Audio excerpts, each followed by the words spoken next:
Hello friends. इस video में मैं आप लोग को कंपनी ऑडिट लॉ के सब्जेक्ट सीए इंटर में जो एमसीक्यूज हैं उसको सॉल्व करवाऊंगा।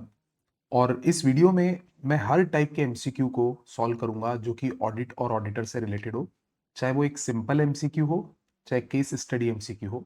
और हमारा इस फाइल में जो कवरेज है वो आईसीआई की booklet with past exam questions, with revision test paper, with mock test paper, and even some other MCQs made by me, वो सब टाइप का कवरेज है। तो इस वीडियो में सारे के सारे टाइप के MCQs जो आईसीआई ने पब्लिश किए हैं ऑडिट ऑडिटर से चैप्टर से रिलेटेड वो कवर होंगे। Let us start with section number भी मैं आपको बताऊंगा सारा। For appointing an auditor other than retiring auditor, what is required? Option one special notice, option two ordinary notice, फिर थर्ड है नाइदर ऑफ बोथ, और फोर्थ लिखा है approval of central government is required. तो ये हम लोग बेटा सेक्शन 140 सब सेक्शन 4 में पढ़ते थे कि रिटायरिंग ऑडिटर के अलावा किसी और को अपॉइंट करना है तो मेंबर के तरफ से स्पेशल नोटिस की जरूरत पड़ती है। तो A is the correct answer. Second, the auditor of government company shall be appointed by. Government company का ऑडिटर कौन अपॉइंट या री अपॉइंट करेगा? तो पूरे 139 में हम लोग ये चीज जाने हैं कि फर्स्ट ऑडिटर, चाहे सब्सिक्वेंट ऑडिटर, चाहे कैजुअल वैकेंसी फिलअप करने वाला ऑडिटर, गवर्नमेंट कंपनी के केस में तो सीएजी ही अपॉइंट करता है, इसीलिए इसका आंसर बी होगा। Third question, which of the following service which of the following is a service prohibited to be rendered by the company by the auditor to the company? यानी इनमें से कौन सी service auditor नहीं दे सकता company को? पहला option है design and implementation of financial information system, दूसरा making report to the members of the company on accounts examined by him, third compliance with auditing standards, D reporting of fraud against the company by officers and employees of company. तो ये question section 144 से पूछा गया है और उसमें prohibited service जो है ना वो ए वाली है, डिजाइन एंड इंप्लीमेंटेशन वाली। टोटल 7 to 8 सर्विसेज दी हुई है, उसमें सेकंड नंबर की ये वाली सर्विस है, तो थर्ड का ए आंसर होगा। Fourth question, the word firm for the purpose of section 139 shall include. तो हमारे नोट्स में है कि जब कंपनी ऑडिटर अपॉइंट करती है तो वो इंडिविजुअल या फर्म को अपॉइंट कर सकती है, तो फर्म के अंदर एलएलपी भी शामिल होती है, तभी इसका आंसर बी एलएलपी होगा। Fifth question, birthday card limited is a listed company, it can appoint or reappoint Mishra and associate a firm as their statutory auditor for how much period? तो ये क्वेश्चन 139 सबसेक्शन 2 से related है, जिसमें लिखा है कि कुछ क्लास ऑफ कंपनीज के लिए ये लॉ है कि वो इंडिविजुअल को 1 टर्म ऑफ 5 कॉन्जिक्यूटिव ईयर्स के लिए अपॉइंट कर सकती है और फर्म को 2 टर्म्स ऑफ 5 कॉन्जिक्यूटिव ईयर्स के लिए अपॉइंट कर सकती है। तो इसका सेक्शन 139(2) है और करेक्ट आंसर डी है बेटा। सिक्स्थ क्वेश्चन डिस्कस कर रहा हूं। After registration of company the first auditor shall be appointed with in how many days? तो इसका आंसर है, ये नॉर्मल कंपनी का लॉ है, सेक्शन नंबर होगा 139 सबसेक्शन 6। तो first auditor of the company should be appointed by board of director with in 30 days of registration. तो इसका आंसर 30 डेज होगा दोस्तों। So these are the 6 easy questions. Now let us move to technical questions. ये जो question है 7th question, ये case study का question है और ये इंटरनल ऑडिटर के ऊपर है, और इंटरनल ऑडिटर का जो रिलेवेंट सेक्शन है वो है सेक्शन 138। एक बार मैं इसका प्रायर नॉलेज दे देता हूं आपको 138 का, तब हम लोग ये क्वेश्चन को अटेम्प्ट करेंगे।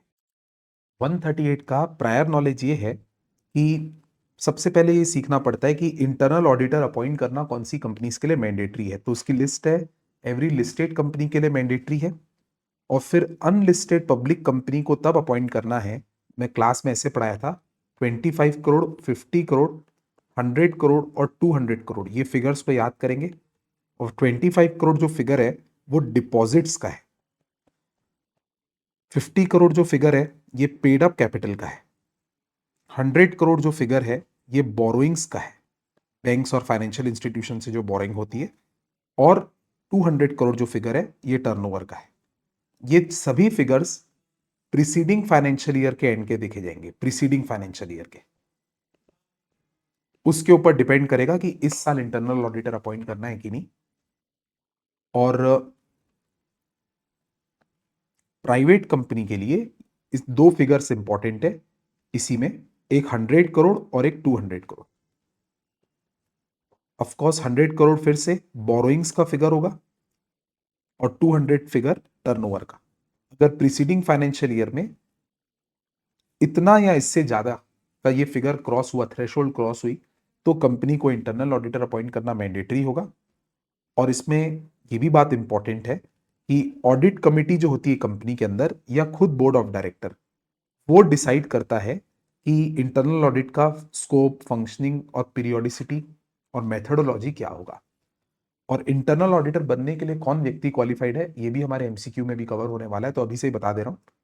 इंटरनल ऑडिटर या तो सीए, या तो कॉस्ट अकाउंटेंट, या फिर कोई भी दूसरा प्रोफेशनल भी हो सकता है जो कि कंपनी के बोर्ड ने डिसाइड किया है। यानी कंपनी का बोर्ड डिसाइड करेगा कि कोई भी प्रोफेशनल कंपनी का इंटरनल ऑडिटर बने। और ये भी बात बहुत इंपॉर्टेंट है कि इंटरनल ऑडिटर के रूप में कंपनी अपने एम्प्लॉय को भी रख सकती है। एम्प्लॉय हो भी सकता है, नहीं भी हो सकता है इंटरनल ऑडिटर। तो ये प्रायर नॉलेज हुआ। अब आइए क्वेश्चन देखते हैं एमसीक्यू का। Sudarshan cement limited is a unlisted public company. तो पहले तो ये क्लियर हो गया, ये लिस्टेड कंपनी नहीं है। लिस्टेड होती ना तो इंटरनल ऑडिटर अपॉइंट करना मैंडेटरी हो जाता। During the preceding financial year the key parameters of the company were as under. Preceding financial year,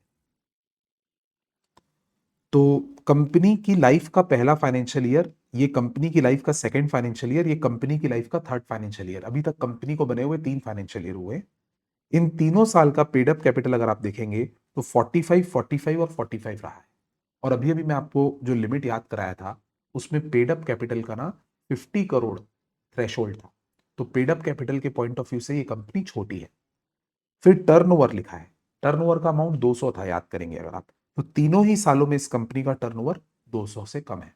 हालांकि हमको प्रीसीडिंग फाइनेंशियल ईयर का चाहिए होता है, पर इस क्वेश्चन में 3-3 फाइनेंशियल ईयर का डेटा दिया है, गलती से भी कुछ एवरेज वगैरह मत कर दीजिएगा। फिर लिखा है loans and advances from banks. इसका फिगर ना बेटा 100 करोड़ का थ्रेशोल्ड था। इसमें अगर आप देखेंगे तो 95, 80 और 97, अभी तक हर लिहाज से कंपनी छोटी है। फिर डिपॉजिट्स, डिपॉजिट्स का फिगर 25 करोड़ थ्रेशोल्ड था। एक बार 20 है, एक बार 27 है और एक बार 24 है। अब नीचे देखिए क्या लिखा है, इस डिपॉजिट्स में कुछ और लोन्स एंड एडवांसेस में कुछ स्टार किया हुआ है।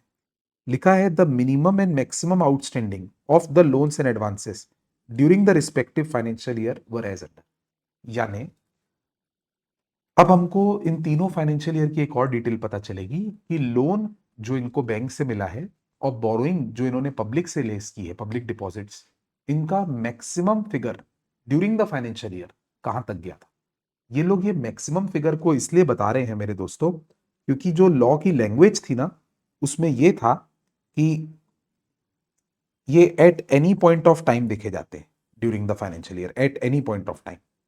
तो at any point of time वाला फिगर ज्यादा इंपॉर्टेंट है, जो फाइनेंशियल ईयर के लास्ट में फिगर है वो कम इंपॉर्टेंट है। At any point of time during the financial year ये फिगर कहां तक गए थे वो ज्यादा इंपॉर्टेंट है। तो वापस क्वेश्चन को देखते हैं। फर्स्ट फाइनेंशियल ईयर में ये मैक्सिमम 115 तक गया था loans advances, second financial year में 97 तक, और थर्ड फाइनेंशियल ईयर में 99 तक, और डिपॉजिट्स का फिगर 22 तक, 27 तक और 30 तक। अब आगे की कहानी पढ़ते हैं। The managing director of company had appointed Suresh as internal auditor for the company for first financial year. The audit committee of the board had objected such appointment and removed Suresh from such post, and it had recommended appointment of Anthony as internal auditor for first financial year, which had been subsequently approved by the board of director. Anthony had just cleared the final examination of ICAI, and he was neither having membership of ICAI nor certificate of practice from ICI. Very interesting question. तो हम लोग case तो पढ़ लिए, अब देखते हैं जो एमसीक्यू से रिलेटेड पार्ट होगा उसी पे ज्यादा फोकस करेंगे। For that we have to read the MCQ. पहला part, whether the company was required to appoint internal auditor for second financial year, ये क्वेश्चन है। तो दूसरे फाइनेंशियल ईयर में इंटरनल ऑडिटर की जरूरत थी कि नहीं, इसके लिए हमको फर्स्ट फाइनेंशियल ईयर के एंडिंग फिगर्स देखने चाहिए।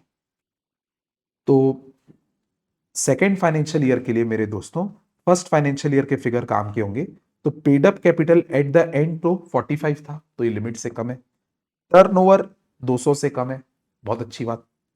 लोन्स एंड बोरोइंग का ये वाला फिगर मत देखिए प्लीज, जो मैक्सिमम था वो देखिए। तो मैक्सिमम 115 तक गया था फर्स्ट फाइनेंशियल ईयर में, तो ये थ्रेशोल्ड के ऊपर निकल रहा है। और डिपॉजिट्स का भी ना ये वाला फिगर मत देखिए 20 का, जो मैक्सिमम गया था वो 22 है, वो देखिए। But 22 is still below 25। तो ये कंपनी लोन्स एंड एडवांसेस के पॉइंट ऑफ व्यू से तो एक थ्रेशोल्ड क्रॉस कर दी। इसीलिए कंक्लूजन ये होना चाहिए कि सेकेंड फाइनेंशियल ईयर में इनको इंटरनल ऑडिटर की जरूरत है due to the figure of loans and advances from bank.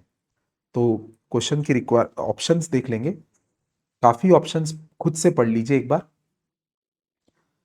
In options में पहले लिखा है अनलिस्टेड कंपनी है, ठीक है, तो ऑडिटर की जरूरत नहीं है। बट जो सबसे सही ऑप्शन है ना, वो लोन्स एंड एडवांसेस का है, जो 100 करोड़ से ऊपर क्रॉस हो गया है।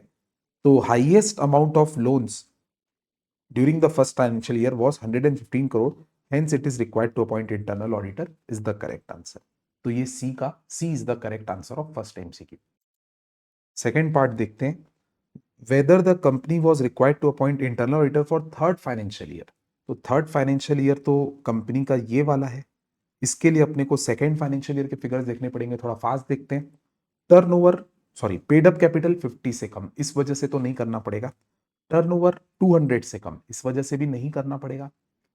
लोन्स एंड एडवांसेस 80 लिखा है, पर ये 80 काम का नहीं है। मैक्सिमम फिगर देखेंगे तो मैक्सिमम भी 97 है, तो भी नहीं करना पड़ेगा। डिपॉजिट का फिगर 24 करोड़, पर ये वाला फिगर काम नहीं है, मैक्सिमम वाला काम का है। तो मैक्सिमम में 27 आ रहा है सेकेंड फाइनेंशियल ईयर का। तो चूंकि सेकेंड फाइनेंशियल ईयर का deposit eight any point of time 25 crore से एक्सीड हुआ है, इसीलिए कंपनी को थर्ड फाइनेंशियल ईयर के लिए डिपॉजिटर इंटरनल ऑडिटर अपॉइंट करना पड़ेगा। तो सेकेंड क्वेश्चन का जो आंसर होगा वो डी होगा, क्योंकि डिपॉजिट्स का फिगर 27 करोड़ पहुंच गया। Third question, whether the company was required to appoint internal auditor for fourth financial year। अब अगर फोर्थ फाइनेंशियल ईयर के लिए इंटरनल ऑडिटर चेक करना है, तो डेटा कौन से ईयर का काम का होगा my dear friends? Data third financial year का काम का होगा। और थर्ड फाइनेंशियल ईयर के फिगर्स ये हैं आपके सामने। ये 45 लिमिट से डाउन है, 195 टर्नओवर लिमिट से कम है, 97 की लिमिट 100 करोड़ से कम है। पर ये 97 काम का नहीं है, पूरे साल का देखना है। मैं एक एक्सक्यूज ले रहा हूं आपसे, मेरे को थर्ड फाइनेंशियल ईयर के लिए भी ना सेकंड का फिगर देखना था, शायद मैं सेकंड का नहीं थर्ड का देख लिया था, बट फोर्थ के लिए तो थर्ड का ही देखना है। तो थर्ड फाइनेंशियल ईयर में ये 97 काम का नहीं है, 99 काम का है। तो 99 इज स्टिल बिलो 100। तो लोन्स एंड एडवांसेस की वजह से भी इनको कोई ऑडिटर अपॉइंट करने की जरूरत तो नहीं है, इंटरनल ऑडिटर। और थर्ड फाइनेंशियल ईयर का डिपॉजिट्स का फिगर 24 करोड़ दिया हुआ है, 24 काम का नहीं है, 30 फिगर काम का है at any point of time की वजह से। तो इसके कारण से भी इनको इंटरनल ऑडिटर अपॉइंट करना पड़ेगा, क्योंकि फिगर 30 करोड़ जा रहा है, which is more than 25 crore. तो इसका भी आंसर डी होना चाहिए माय डियर फ्रेंड्स। तो थर्ड का भी डी हो गया। Fourth question, choose the correct option with respect to appointment of Anthony as internal auditor. If you remember, Anthony को ऑडिट कमेटी ने अपॉइंट किया, बोर्ड ऑफ डायरेक्टर या ऑडिट कमेटी ने अपॉइंट किया था, ऑडिट कमेटी ने अपॉइंट किया था, बहुत सही है।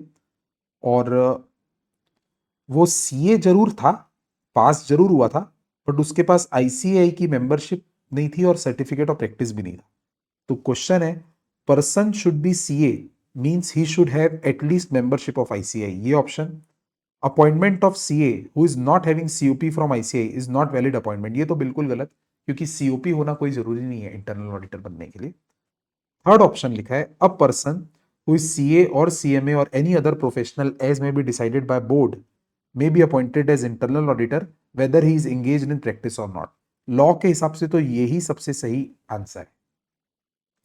और आखिरी में जो लिखा है depends upon description of the board, ये बहुत अनफॉर्मल बात लिखी है। लॉ के हिसाब से सी ज्यादा सबसे एप्ट आंसर है, तो इसका आंसर सी लिखेंगे। 8th क्वेश्चन डिस्कस करते हैं। ये पूरा का पूरा क्वेश्चन अपॉइंटमेंट ऑफ ऑडिटर के ऊपर है, जिसका रिलेवेंट सेक्शन है 139, और उसमें क्लियर होना पड़ता है कि कौन से ऑडिटर कब कब अपॉइंट होंगे। उसका भी मैं आपको 1 मिनट के लिए व्यू दे देता हूं समरी दिखाने के लिए। फ्लो चार्ट आप वीडियो पॉज करके रेफर कर लीजिएगा। ये है दोस्तों मेरी क्लास में बताया हुआ आपको फ्लो चार्ट, जिसमें सारी की सारी टाइम लिमिट्स लिखी हुई है कि फर्स्ट ऑडिटर कितने दिन के अंदर कौन अपॉइंट करेगा, सब्सिक्वेंट ऑडिटर को कब तक अपॉइंट करना है, कैजुअल वैकेंसी को कब तक फिल करना है, गवर्नमेंट कंपनी का क्या लॉ है। आप वीडियो पॉज करके एक बार इसको देख लीजिए। और फिलिंग ऑफ कैजुअल वैकेंसी के लिए ये वाला टेबल रेफर कर लीजिए। So this is the relevant knowledge. अब एमसीक्यू को अप्रोच करते हैं, अगर आपको ये आता है तो सीधा एमसीक्यू में आते हैं। क्वेश्चन है, Sadguru investment limited was incorporated on 25th April 2021. The first board meeting of company was held on 30th April 2021, मतलब मात्र 5 दिन के अंदर, to discuss the business issues along with appointment of first auditor of the company. तो BOD meeting हुई 5 दिन के अंदर। The CS put a panel of 5 auditors before the board, however no decision was arrived at for the appointment of any auditor. तो इस 5 दिन की BOD meeting में कोई फर्स्ट ऑडिटर अपॉइंट नहीं हो पाया। The time prescribed under companies act for appointment of first auditor lapsed. अब कंपनीज एक्ट में तो आप जानते हो 30 डेज का टाइम था, 30 डेज के अंदर कुछ नहीं हो पाया। And accordingly, the company informed the members that first auditor for the company could not be appointed. बहुत अच्छा किया इन्होंने, इन्फॉर्म भी करने की जरूरत थी। And it called extraordinary general meeting of the members for making appointment of first auditor. The name of Mr. Bharat, a practicing CA, was proposed and the same was appointed by the members. यहां तक सब अच्छा हुआ है, बस देखना है कि मेंबर्स ने टाइम पे किया कि नहीं, क्योंकि मेंबर्स के पास भी ना कंपनी के इनकॉर्पोरेट होने के 90 डेज के अंदर तक का ही टाइम है। The first AGM of the company was held on 15th December 2021. Okay, it's fine. In which Bharat was appointed as auditor of the company till conclusion of 6th AGM. तो यहां तक भी सही ही लग रहा है। तो यहां तक भी मेरे को ना बेटा सही क्यों लग रहा है, क्योंकि फर्स्ट एजीएम में जो फर्स्ट ऑडिटर है वो रिटायर होता है, और उस फर्स्ट एजीएम में कंपनी या तो रिटायरिंग ऑडिटर को ही रीअपॉइंट कर सकती है या तो न्यू ऑडिटर को अपॉइंट कर सकती है। और जो फर्स्ट एजीएम में ऑडिटर अपॉइंट होता है उसका office till conclusion of 6th AGM होता है, ऐसा हम 139(1) में पढ़े हैं। In the month of January 2022, मतलब इसके अपॉइंटमेंट होने के बाद जनवरी 2022 में,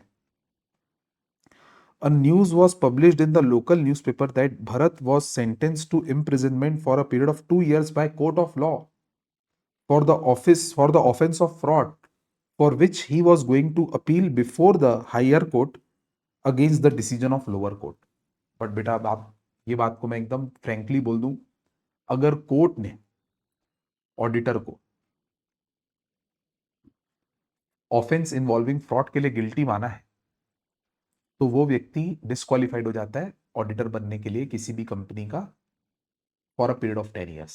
तो ये जो अपील वगैरह करने जा रहे हैं ये सब यूजलेस है, क्योंकि एक कोर्ट ने अगर गिल्टी मान लिया तो डिस्क्वालिफिकेशन तो अट्रैक्ट हो ही जाएगी, और अगर डिस्क्वालिफिकेशन अपॉइंटमेंट के बाद अट्रैक्ट होती है तो ऑफिस वेकेट करना पड़ता है। ऐसी बात 141 सबसेक्शन 4 में लिखी हुई है, इफ यू रिमेंबर। ये मैं पढ़ते पढ़ते अपने भी कमेंट करते जा रहा हूं, बट देखते हैं एमसीक्यू में क्या पूछा जाता है। लास्ट बात, the company treated it as casual vacancy of the auditor. बहुत अच्छा, कैजुअल वैकेंसी तो मानना ही चाहिए। And the board appointed another auditor named Gaurav till the conclusion of next AGM. ये भी बहुत अच्छा हुआ। कैजुअल वैकेंसी के बाद बोर्ड 30 डेज के अंदर कैजुअल वैकेंसी फिलअप करता है, और ये कोई रेजिग्नेशन वाला तो केस है नहीं, तो शेयर होल्डर के साथ अप्रूव कराने की कोई जरूरत नहीं है। और गौरव को अपॉइंट किया इन्होंने, होपफुली इन्होंने 30 डेज के अंदर कर लिया होगा। द नेक्स्ट, और जो कैजुअल वैकेंसी फिलअप करने वाला ऑडिटर होता है उसका तो टेन्योर नेक्स्ट एजीएम तक ही होता है। The next AGM held on 20th August 2022. However, in this AGM, no appointment of auditor was made. तो बेटा उस एजीएम में गौरव का टेन्योर तो खत्म होगा, बट ये भी हम लोग जानते हैं 139 सबसेक्शन 9 10 में, इनफैक्ट 10 में, कि अगर किसी एजीएम में किसी ऑडिटर को अपॉइंट नहीं किया जाएगा तो जो रिटायरिंग ऑडिटर होता है वही कंटिन्यू करता है। अब देखते हैं क्वेश्चन क्या क्या पूछता है। The first auditor should have been appointed by the board within how many days. तो करेक्ट आंसर होगा 30 days from the date of registration of company. तो इसका आंसर 30 डेज होगा, पर चारों ही ऑप्शन में 30 डेज लिखा है। Filling which the members of the company shall within dash days, इसका आंसर होगा 90 days at extraordinary general meeting, क्योंकि अभी तो फर्स्ट एजीएम बहुत दूर है। तो 30, 90 और EOGM is the correct answer. तो 30, 90 और ईओजीएम, उसके बाद such auditor shall hold office in conclusion of first AGM is the correct answer, क्योंकि जो फर्स्ट ऑडिटर होता है वो फर्स्ट एजीएम के कंक्लूजन तक होता है। तो ये पूरा का पूरा जो सेट अपन ने डिस्कस किया उसके हिसाब से C answer is a very correct answer. Very intelligent question. Second MCQ में पूछ रहा है how the company should treat the situation of conviction of Bharat by court of law. तो जो कोर्ट ने मिस्टर भारत जो ऑडिटर थे उसको गिल्टी माना, तो उसके कारण कंपनी पे क्या इंपैक्ट आएगा। तो company shall continue with appointment of auditor, बिल्कुल नहीं। Company shall wait till appeal, बिल्कुल नहीं। Company shall wait till the date when the execution of Bharat accomplished, ये भी नहीं। The company shall treat this as casual vacancy, ये बिल्कुल सही ऑप्शन है। जैसे ही वो कॉन्विक्ट हो जाएगा तो कंपनी को उसको ये मानना चाहिए कि टेन्योर खत्म हो गया बीच में, कैजुअल वैकेंसी राइज हो जाएगी। Third, in the given case the board treating it as casual vacancy appointed mister Gaurav, such casual vacancy of auditor should be filled by the board within, should be filled by the board, यहाँ पे printing mistake लग रही है, with in dash days होगा, कितने दिन। And Gaurav shall hold continue as auditor till conclusion of next AGM, यहां तक सही है। तो बोर्ड को कैजुअल वैकेंसी कितने दिन के अंदर फिल करनी चाहिए, आंसर इज 30 डेज। सेक्शन है 139 subsection 8। Fourth question, Gaurav was appointed by the board as an auditor till conclusion of next AGM, यहां तक बिल्कुल सही। However in the next AGM no appointment of auditor was made, now what shall be the status. तो अभी अभी आपको बताया मैं कि एग्जिस्टिंग ऑडिटर ही कंटिन्यू करेगा। तो ए ऑप्शन अगर आप पढ़ेंगे तो वही बात लिखी हुई है, the present auditor Gaurav shall continue to be the auditor of the company. A is the correct answer. Fifth question, if the board intends to remove Gaurav as an auditor of before his expiry of term, अब board अगर गौरव को उसकी expiry of term से पहले remove करना चाहता है तो इसके ऊपर कौन सा लॉ एप्लीकेबल होता है पता है आपको, 140 सबसेक्शन 1। इसमें removal of auditor before expiry of tenure का लॉ है। इसका एकदम की पॉइंट बता दे रहा हूं, इसके लिए पहले बीओडी, पहले अपॉर्चुनिटी ऑफ बीइंग हर्ड देनी पड़ती है, फिर बीओडी मीटिंग रखनी पड़ती है, फिर सेंट्रल गवर्नमेंट की अप्रूवल लेनी पड़ती है, सेंट्रल गवर्नमेंट की अप्रूवल मिलने के बाद जनरल मीटिंग कॉल करनी पड़ती है, उसमें स्पेशल रिजोल्यूशन पास करना पड़ता है। तो it's a very big process to remove the auditor before expiry of his tenure. उस हिसाब से जो सही आंसर है ना इसका, अगर आप सभी ऑप्शंस पढ़ लें खुद से, तो डी ऑप्शन सही होगा। Auditor can be remove before expiry of his term by passing special resolution at shareholder meeting after obtaining previous approval of central government. तो 140 सबसेक्शन 4 सबसेक्शन 1 की रीडिंग के बाद आपको ये पॉइंट समझ में आएगा। So this was again a very important MCQ. अब दोस्तों क्वेश्चन 9th डिस्कस करते हैं। बहुत इंटरेस्टिंग क्वेश्चन है ये, और इस क्वेश्चन के पहले ध्यान दीजिए कि ये 2-2 मार्क्स का एक एमसीक्यू पूछा गया था। तो टोटल इस पैसेज से 3 क्वेश्चन पूछे जाएंगे और तीनों क्वेश्चन 2-2 मार्क्स के रहेंगे। और मैं पढ़ा था क्वेश्चन, तो काफी इंटरेस्टिंग क्वेश्चन है, अच्छे खासे कंसेप्ट्स क्लियर होंगे आपके। Saurabh publishers limited is a listed company, ये बात बहुत काम आएगी आगे जाके, लिस्टेड कंपनी है ये। passed a resolution in its board meeting for appointment of Jain and Jain, a chartered accountant firm, as statutory auditor of company। तो बीओडी मीटिंग में एक फर्म का अपॉइंटमेंट हुआ लिस्टेड कंपनी का, The company obtained the consent in writing from Jain and Jain, which is good, and also placed this recommendation before general meeting of the shareholder and got it approved. यानी appointment ultimately board ने नहीं किया है, appointment ultimately share holder ने किया है, जैसे कि होना चाहिए। बोर्ड तो सिर्फ प्रपोज किया, अभी तक कुछ भी गलत नहीं हुआ है। The company thereafter inform the CA firm about their appointment and also filed a notice of their appointment with ROC within prescribed time। ये प्रिस्क्राइब टाइम बस नॉलेज के लिए बता रहा हूं, 15 डेज होता है और इसके लिए ADT1 फाइल किया जाता है, पर इसका कोई आखिरी तक यूज नहीं आने वाला, बस नॉलेज के लिए बता रहा हूं। आगे देखिए, यहां से इंटरेस्टिंग पार्ट क्वेश्चन का शुरू होगा। Jain and Jain the firm is having 3 partners, Mridula Jain, Shyamala Jain, Parul Jain. तो 3 पार्टनर्स हैं, माइंड द वर्ड पार्टनर सिर्फ 3 है। In this firm Mayank Jain and Shashank Jain were associates and they were being paid on case to case basis and not on fixed salary basis. अब ये associate क्या होता है? Associate का मतलब मानिए कि ये ऑडिट फर्म में कंसल्टेंट के टाइप है। कोई खास टाइप की ऑडिट आती होगी ना फर्म में, जिसमें ये तीनों पार्टनर्स एक्सपर्टाइज नहीं करते होंगे, तो वो लोग मयंक और शशांक की मदद लेते होंगे, और जब जब मयंक और शशांक की मदद ली जाती होगी तब तब उनको पेमेंट किया जाता होगा। ये किसी भी हाल में इस फर्म में पार्टनर नहीं है, ध्यान दीजिएगा, एसोसिएट है। Prior to the appointment of Jain and Jain, जब जैन एंड जैन का अपॉइंटमेंट हुआ था ना इस सौरभ पब्लिशर्स में, उससे पहले the previous auditor was Agarwal Jain and associate, which is another firm altogether. In this CA firm, there were 6 partners, namely प्रशांत अग्रवाल, विकास अग्रवाल, विशाल अग्रवाल, व्योम अग्रवाल। यहां तक ये चारों पार्टनर्स का उतना इंपॉर्टेंस नहीं है। 2 पार्टनर्स का नाम है मयंक जैन एंड शशांक जैन। अब देखिए क्या हो गया बेटा, हुआ ये है शॉर्ट में कि इस कंपनी का जो प्रेजेंट ऑडिटर है और जो पास्ट ऑडिटर है, उन दोनों फर्म्स में कॉमन पार्टनर अभी भी बोल रहा हूं एक भी नहीं है। सिर्फ ये शशांक और मयंक जो है वो प्रीवियस फर्म में पार्टनर थे, और ये जो अभी फर्म है जो ऑडिटर है इसमें एसोसिएट है। ये बात नोटिस कीजिए, इसके कारण क्या होगा या कुछ नहीं होगा ये आगे पता चल जाएगा आपको। Mayank Jain and Shashank Jain were common persons in both the firm लिखा है, पार्टनर्स नहीं, पर्सन्स। सस्पेंस खत्म करता हूं, क्योंकि ये दोनों कॉमन पार्टनर्स तो नहीं थे ना, तभी कोई डिस्क्वालिफिकेशन अट्रैक्ट नहीं होगा। एसोसिएट हो जाने से कुछ नहीं हो जाता। सस्पेंस अभी खत्म कर दिया मैं। While working with Saurabh publishers limited, Jain and Jain यानी कि जो अभी की फर्म है, वो गर्ल्स की जो फर्म थी ना मृदुला श्यामला वाली, while working with Saurabh publishers, Jain and Jain started facing a lot of issues with the management of the company. तो ये फर्म को इस कंपनी के साथ कंटिन्यू करने में तकलीफ जा रही थी।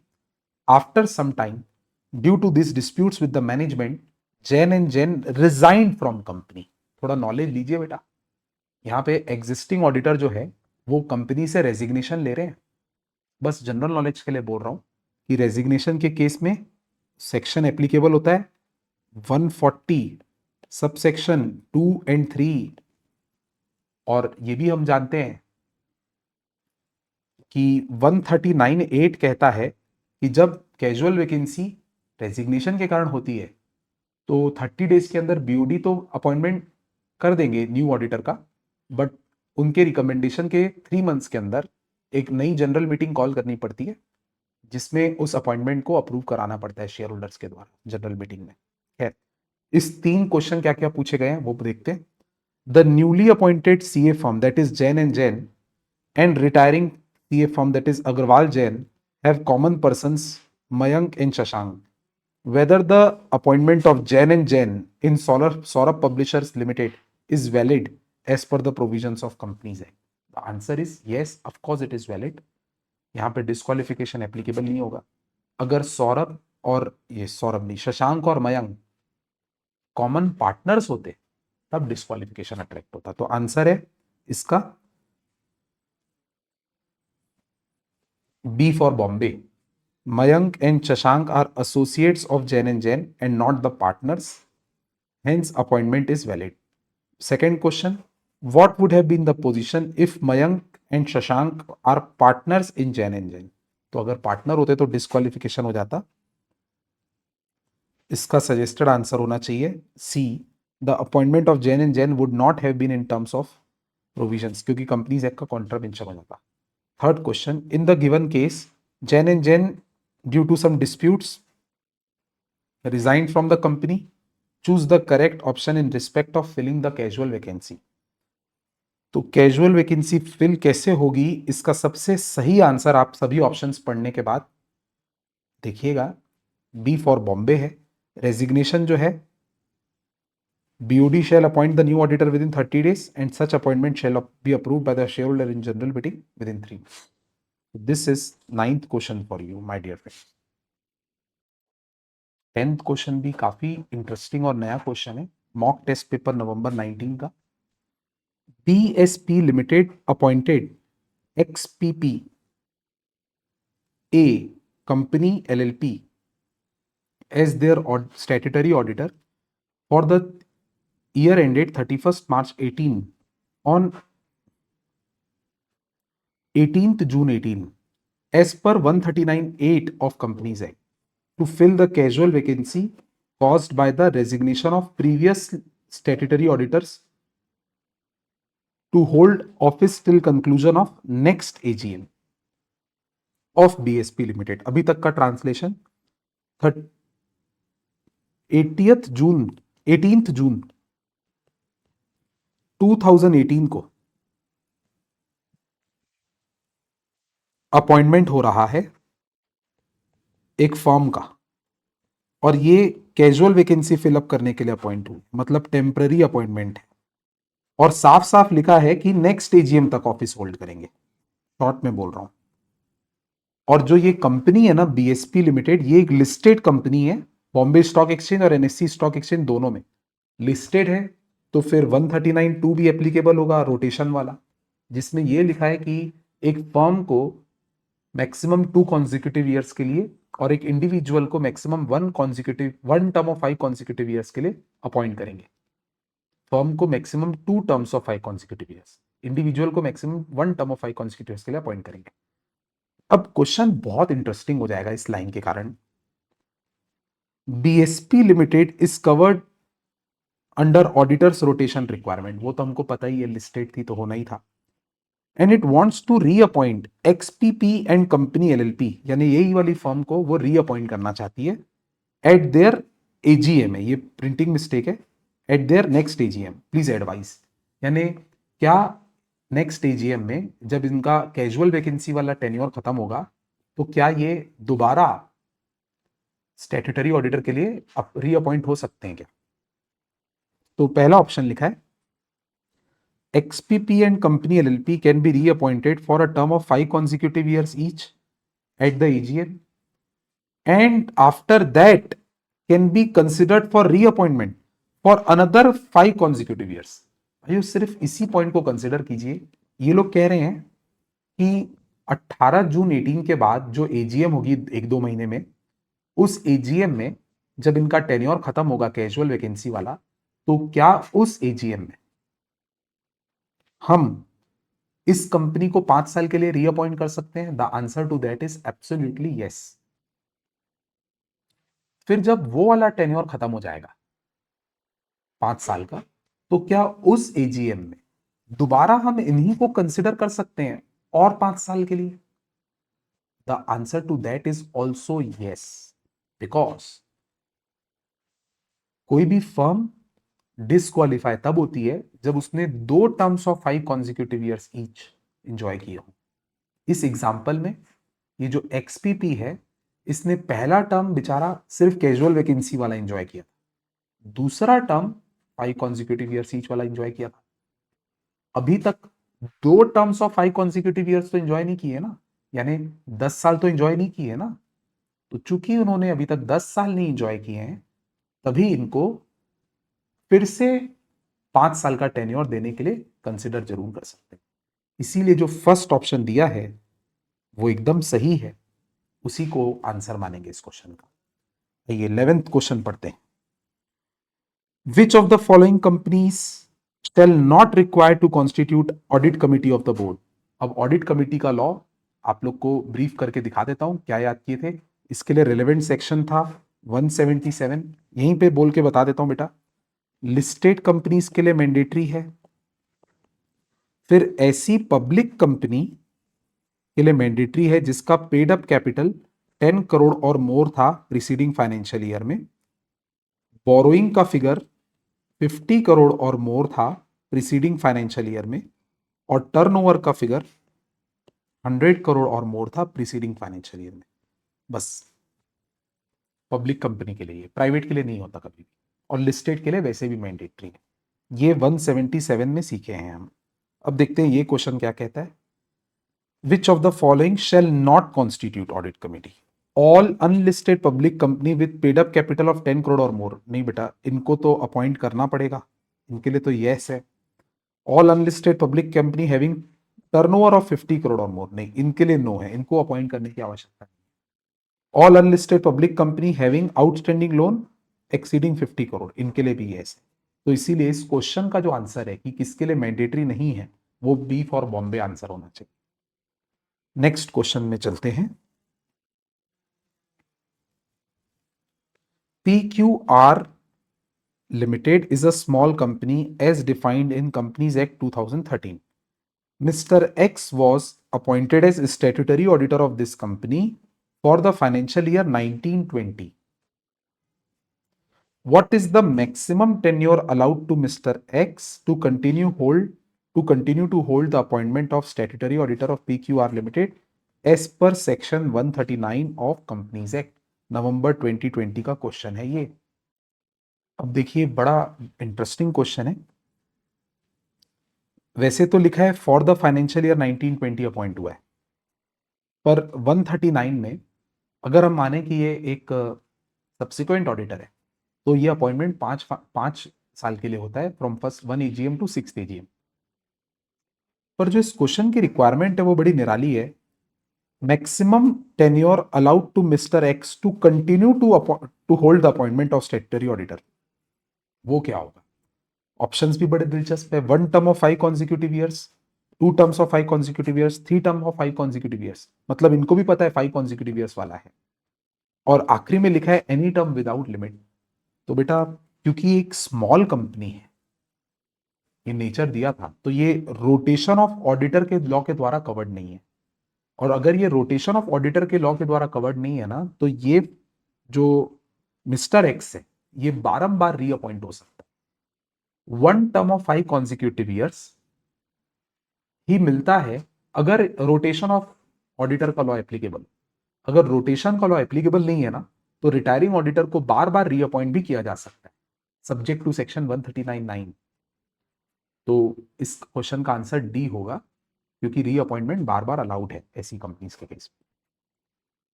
13th क्वेश्चन, बड़ा दिलचस्प नाम है ऑडिटर का। Mister unfortunate is a statutory auditor of OKS Limited, which is a listed company. Mr. Unfortunate died in a road accident. तो कैजुअल वैकेंसी अराइज होगी डेथ की वजह से, तो 139(8) के हिसाब से कैजुअल वैकेंसी फिल होनी चाहिए। The vacancy in the office of auditor with in dash days shall be filled by the board. तो 139(8) एप्लीकेबल है, बोर्ड को 30 डेज के अंदर फिल करना पड़ेगा। मैं आपसे एक क्वेश्चन पूछता हूँ, क्या इस केस में बोर्ड को मेंबर्स से भी अप्रूवल लेने की जरूरत पड़ेगी? द आंसर इज नो, क्योंकि रेजिग्नेशन का केस नहीं है, डेथ का केस है। 14th question, the auditors of the company can be removed by. पहला ऑप्शन BOD, दूसरा ऑप्शन ऑडिट कमिटी, तीसरा option company in general meeting by ordinary resolution and previous approval of central government, और fourth option company in general meeting by special resolution and previous approval of central government. तो D answer सही लग रहा है 140 subsection 1 के अनुसार। और हम अज्यूम कर रहे हैं ऑप्शंस को देखते हुए कि ये लोग बिफोर एंड ऑफ टेन्योर का ही क्वेश्चन पूछ रहे हैं। 15th क्वेश्चन पढ़ रहे हैं, नवंबर 19 में आया है। The authority to remove the first auditor before expiry of the term is with, मतलब सेम क्वेश्चन, वही सेक्शन है 140 सब सेक्शन 1, तो उसका भी आंसर वही होगा। शेयर होल्डर के पास पावर है, जनरल मीटिंग में एसआर पास करना पड़ेगा और साथ में previous approval of central government लगेगी, नॉट पोस्ट अप्रूवल। तो difference between A option and D option is that D option में प्रीवियस अप्रूवल लिखा है, प्रीवियस अप्रूवल की जरूरत है। 16th question, a chartered accountant is not eligible for appointment as auditor of company when his relative holds securities of company of how much amount? Amount के ऊपर बाद में आएंगे, सेक्शन नंबर पूछ रहा हूं। डिस्क्वालिफिकेशन ऑफ ऑडिटर का कौन सा सेक्शन है बेटा? 141। और सब सेक्शन कौन सा है? Sub section 3। रिलेटिव के पास 1 लाख से ज्यादा की फेस वैल्यू के शेयर्स अगर होंगे ना तो ऑडिटर डिस्क्वालीफाई हो जाता है, चार्टर्ड अकाउंटेंट डिस्क्वालीफाई हो जाता है। तो इसका आंसर होगा face value 1 lakh.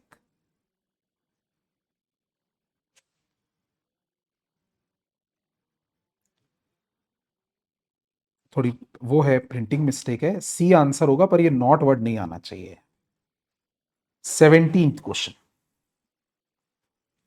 NTW is a listed company on National Stock Exchange and has a turnover of 4,500 crores. NTW Limited has 12 subsidiaries, 3 associate companies, 5 joint venture companies, जिसको कलेक्टिवली बोलते हैं NTW group. अब इसमें हुआ क्या, आगे पढ़ते हैं।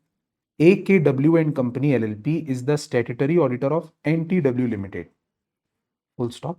NTW Limited wants to appoint AKW as its statutory auditor for entire NTW group. In respect of this, please advise the management of NTW Limited.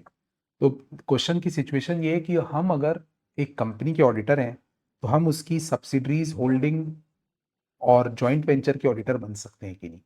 क्या ऐसा कोई डिस्क्वालिफिकेशन हमने पढ़ा है? सोचिए। तो आंसर है ऐसा कोई डिस्क्वालिफिकेशन नहीं है जिसकी वजह से ये होल्डिंग और सब्सिडरी के ऑडिटर नहीं बन सकते। इसलिए ओपन माइंड रखिए, ये पूरे ग्रुप की सारी कंपनीज के ऑडिटर बन सकते हैं, प्रोवाइडेड जो डिस्क्वालिफिकेशंस के पॉइंट है वो अट्रैक्ट नहीं हो रहे हो। तो डी आंसर होगा, AKW LLP can be appointed as statutory auditor of all the companies of NTW group provided they meet the limit as per the companies act. Limit मतलब वही 20 की जो लिमिट होती है ना, उसके बारे में लिखा हुआ है। 18, which of the non financial matter statutory auditor is required to report in his report? ये क्वेश्चन 143 के ऊपर है, चेक कीजिएगा आपकी क्लास में अभी तक पढ़ाया गया है कि नहीं। और इसका करेक्ट आंसर डी है कि whether any director is disqualified under section 164(2). ऊपर के जो 3 पॉइंट लिखे हुए हैं ना, ये 143 में नहीं है। 143 में सब सेक्शन 3 के अंदर कुछ 12-13 स्पेसिफाइड पॉइंट्स है। अपन IP, BB, AA, DD के शॉर्ट फॉर्म से याद करेंगे उसको। उसमें D का जो सेकेंड डी था वो ये है। ऊपर के जो 3 पॉइंट है वो 143 सब सेक्शन 3 में वैसे भी नहीं है। आइए सर 19th क्वेश्चन पढ़ते हैं। SHRD private limited is engaged in the business of software and consultancy. मेरे को लगता है ये क्वेश्चन ना हमारी बुक में है। The company has an annual turnover of 2000 crore, but its profit margin is not very good compared to industry standards. For the financial year 2019, the company proposed appointment of its statutory auditor at board meeting. However, the remuneration was not finalized. The statutory auditor completed the engagement formalities, including engagement letter between company and its auditor, and it was decided that the engagement letter will be signed without fees. तो engagement letter without fees sign हो गया, that is with the clause that fees will be mutually decided. तो fees mutually decided होगा, ये बात तय हुई थी। ये एग्जाम्पल हमारी बुक में जहां पे सेक्शन 142 दिया हुआ है ना, उसके नीचे ये इलस्ट्रेशन है। और हमारी स्टडी मेट में लिखा है कि ऐसा अग्रीमेंट करना कि फीस म्यूचुअली बाद में डिसाइड हो जाएगी, ऐसा एग्रीमेंट करना वैलिड है। ये 142 का नॉन कंप्लायंस नहीं है। तो such engagement letter will be deemed to be valid ऐसा होना चाहिए। तो 19th का बी ही आंसर दिया हुआ है। ये स्टडी मैट का क्वेश्चन है दोस्तों। ऐसे ही 20th क्वेश्चन भी स्टडी मैट का है। MNP is a medium-sized company engaged in the business of pharma. For the year 31st March 18, the company is looking for appointment of GST auditor. The company wants to appoint somebody for this work who is familiar with the business of the company. तो क्या company के statutory auditor को भी GST auditor बना सकते हैं? तो ये भी हमारे बुक में इलस्ट्रेशन दिया है सेक्शन 144 के नीचे। सेक्शन 144 के नीचे ये वाला इलस्ट्रेशन दिया है और उसमें लिखा हुआ है कि जीएसटी एक प्रोहिबिटेड सर्विस नहीं है, इसीलिए जो कंपनी का स्टैट्यूटरी ऑडिटर है वो साथ में जीएसटी ऑडिटर बन सकता है। तो ए आंसर करेक्ट है, statutory auditor can be appointed for this work. आइए 21st क्वेश्चन डिस्कस करते हैं, last one. GPA company LLP is a firm of chartered accountant having 35 partners. Very interesting question. The firm has 9 branches across India. The firm was appointed as statutory auditor of PQR Limited for the year 31st March 18. आगे लिखा है the firm designated mister NG Goyal as signing and engagement partner for the statutory audit of PQR limited. तो एक चीज notice कीजिए कि इस पूरी फर्म का एक पार्टनर है जिसका नाम है NG गोयल। वो व्यक्ति इस ऑडिट असाइनमेंट का एंगेजमेंट पार्टनर और साइनिंग हेड था। During the course of audit NG Goyal was fully involve. बिल्कुल सही। However the finalization of financial statement took long and the time when the account got finalized, NG Goel had to travel for some urgent work for a month outside India. तो पूरा काम NG Goyal साहब ने देखा था, but signing के time पे NG Goyal साहब अवेलेबल नहीं थे। As regard signing the report, signing the financial statement, यहाँ रिपोर्ट होना चाहिए, फाइनेंशियल स्टेटमेंट नहीं होना चाहिए। Please suggest which of the following is correct. तो भाइयों ये कौन से सेक्शन के ऊपर क्वेश्चन है कि फर्म के केस में कौन साइन करेगा? तो फर्म के केस में कोई भी पार्टनर साइन कर सकता है। ऐसे कोई